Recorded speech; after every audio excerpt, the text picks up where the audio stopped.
Did you know how many people have written cruel reviews for the 1997 movie Batman and Robin? Even people that worked on the movie seem to be embarrassed by it. Akiva Goldsman, who's won the Oscar for writing since then, he wrote the screenplay. It's a terrible screenplay, he'll tell you. You know, I'm terrible in it, I'll tell you. Joel Schumacher, who just passed away, directed it, and he'd say, yeah, it didn't work. On top of that, a lot of you on my Patreon said it was a problematic movie. And I'm personally hurt by this. Here, let me show you why. This is a box of my toys from when I was a kid. My mom recently moved, so she mailed them all to me. I literally had the action figures from the Batman and Robin movie. There's Mr. Freeze. I kept the boxes. That's how much of a geek I was about this. Come on. And now you're telling me it's terrible? I thought it would be fun to rewatch it together and give you a fair and honest review from someone that grew up loving this movie. To find out, is it actually problematic or is it priceless? I'd love your opinion for my next video. Would you rather me do a video review of the movie Big, which many of you suggested in the comments, or do a story time about how I got food poisoning at Wendy's? Let me know, and whatever gets the most interest, I'd love to make for you. All right, let's dork out watching Batman and Robin.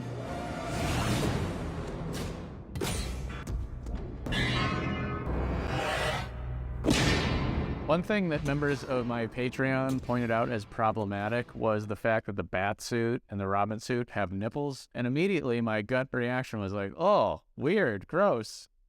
But now that I'm thinking about it, it doesn't bother me at all. I feel like it's one of those things that because someone pointed it out, everyone else was like, that's weird. Why? That sounds weird. That's weird. It's weird. That's weird. That's weird. God, that's weird. But if you never pointed it out to me, I never would have noticed. I mean, I like nipples. I got some myself.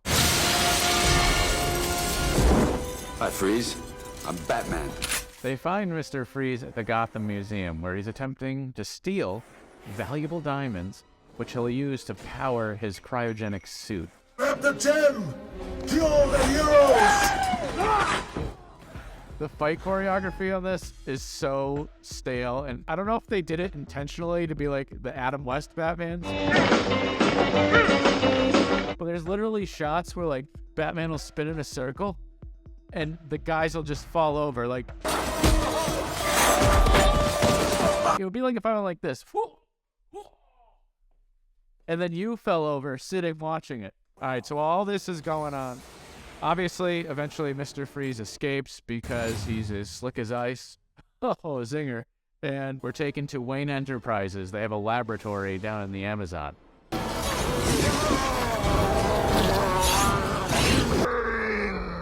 This is where we meet Pam Isley. She's got to be my favorite character in this. I love the choice she made for the Poison Ivy's voice. They replaced my blood and filled my lips. Oh. With venom. She could definitely say anything in that voice and it would be sexy. What's that, Batman? You want to order a cheesecake from the Cheesecake Factory?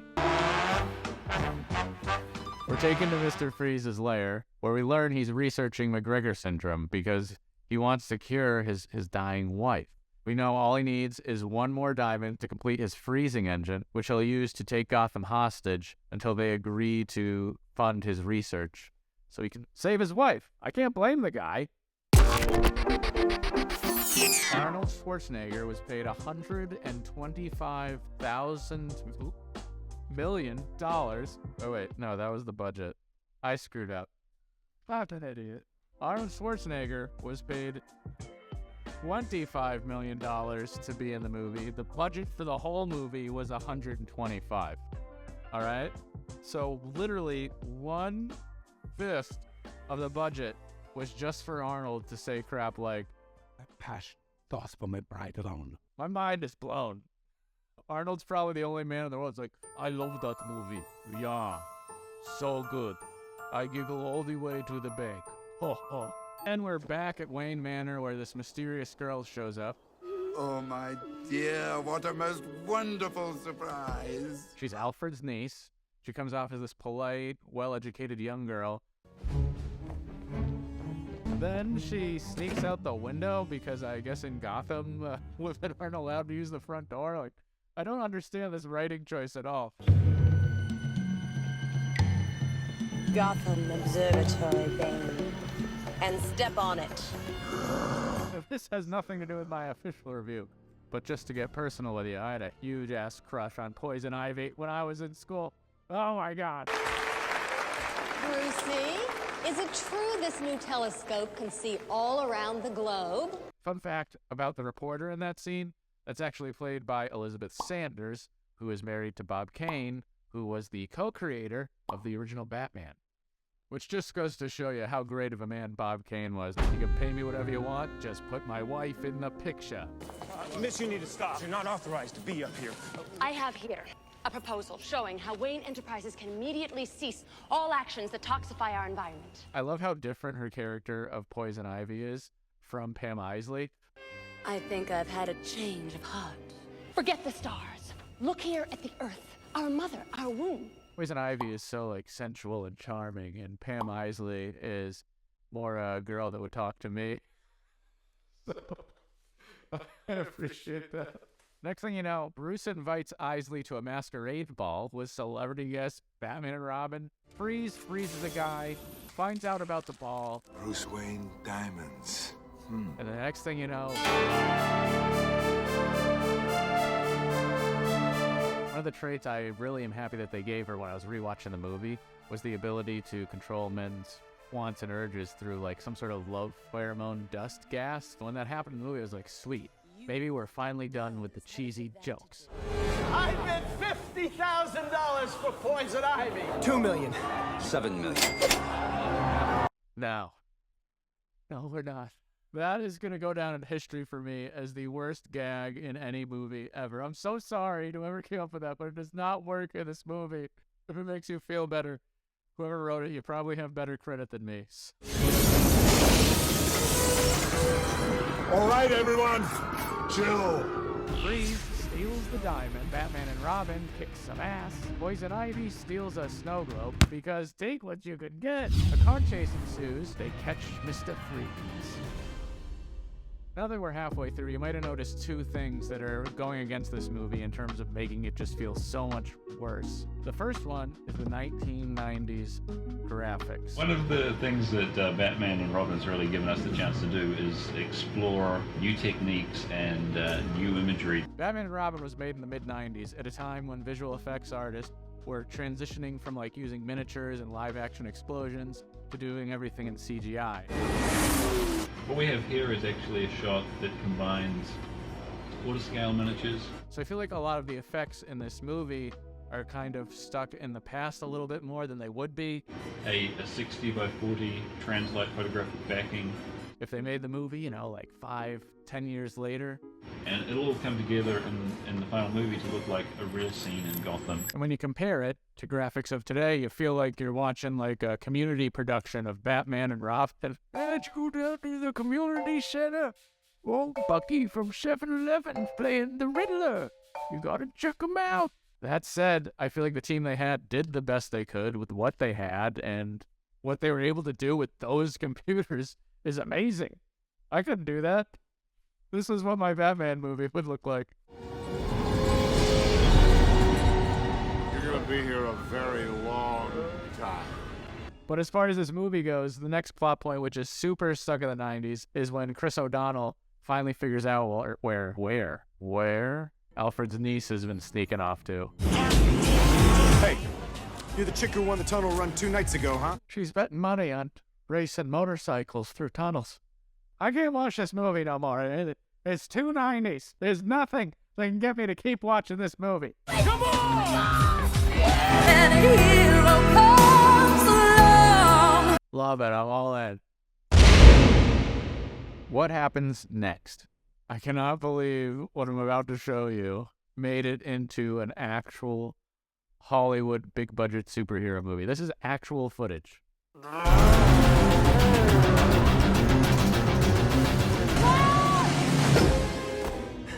So this is where you hang out.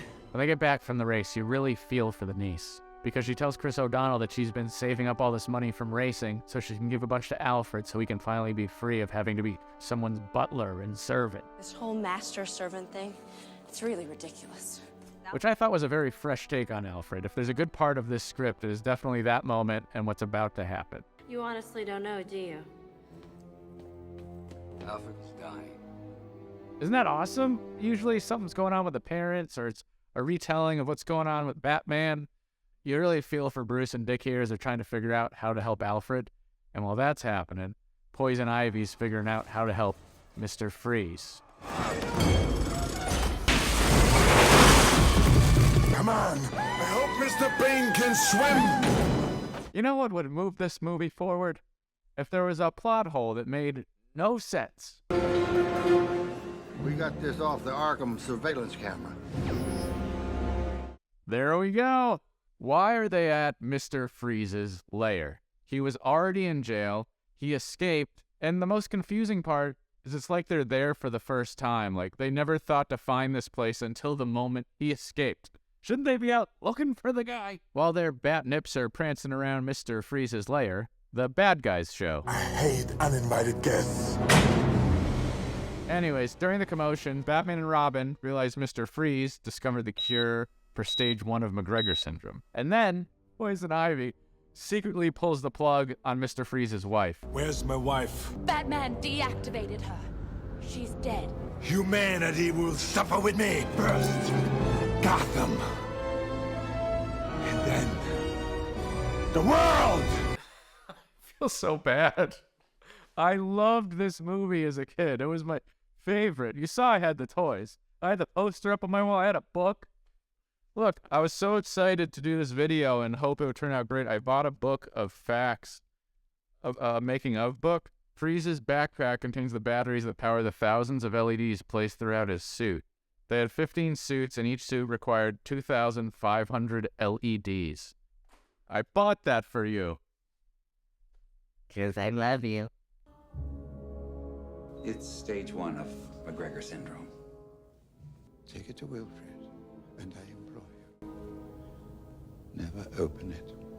I want to like this Alfred story more. It started off so strong, it's so clever, but then he's just bedridden. Think of how much cooler it would be if Alfred was sick, but then for some reason, the only one that could save Gotham was him. So he had to get in the Batmobile and go to stop Freeze, and then Batman and Robin come back and they find out Alfred, in his weakened condition, is trying to save the world. Like, those are good stakes. Poison Ivy steals the bat signal to set a trap for Batman and Robin. While that's going on, Mr. Freeze has taken over the observatory so he can freeze Gotham, putting us all out of our mystery. And Alfred's niece breaks open the box to find a CD, and she realizes that Bruce Wayne is Batman. I'd like to help Batman and Robin. Suit me up, Uncle Alfred. The combined power of the telescope's reflecting crystals will complete my freezing engine. Remember earlier I said there was 2 things that make this movie worse than it would be? The second one is I feel like they tried to make it too much like the original 60s Batman series.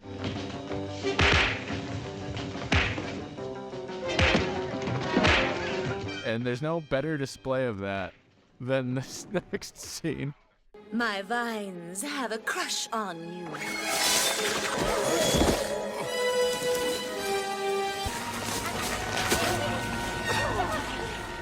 It's so cheesy. And when Batgirl shows up, it gets cheesier. You're about to become compost. Doesn't it sound like not a superhero, but how a mom would talk if she was playing superhero with her kids? Yeah, get over here, or I'll tickle you. You tickle. I know she's got to be capable of playing a hero seriously, but she's on the movie like...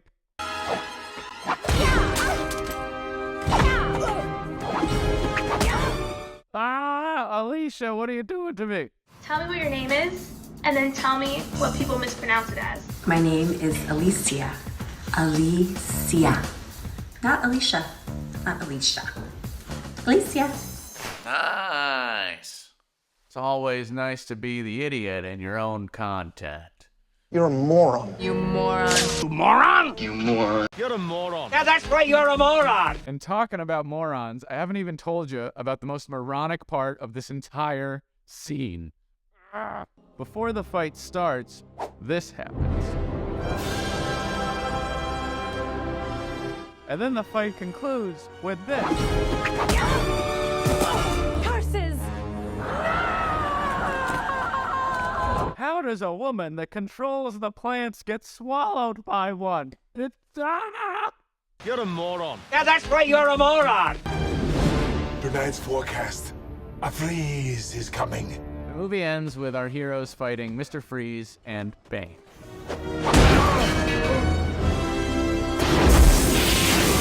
They obviously defeat the bad guys and save the city.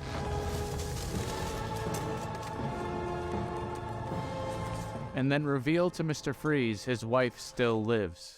But she's not dead. We found her, restored her. Show me how to cure McGregor syndrome stage 1. Once Freeze hands over the antidote, they use it to cure Alfred. And that's how the movie ends. I didn't find this movie problematic at all. But why is it so bad? A lot of people say, oh, it's just because it's dated. So I went back and I watched Batman Forever, which came out 2 years before Batman and Robin. It had the same director, one of the same writers, same guy playing Robin, and it was better. It was a way better movie. I think they were rushed on this. Batman Forever came out only 2 years before Batman and Robin, which means they had a year to put this entire blockbuster together. I think everyone that worked on this deserved a little more time, and they would have come out with something awesome. That's my opinion. What's yours? If I had to pick a favorite part of Batman and Robin, definitely the production design team. I mean, look at the sets. Aren't those awesome? Look at the costumes, the colors. It was just so colorful and fun, and I loved every second of it.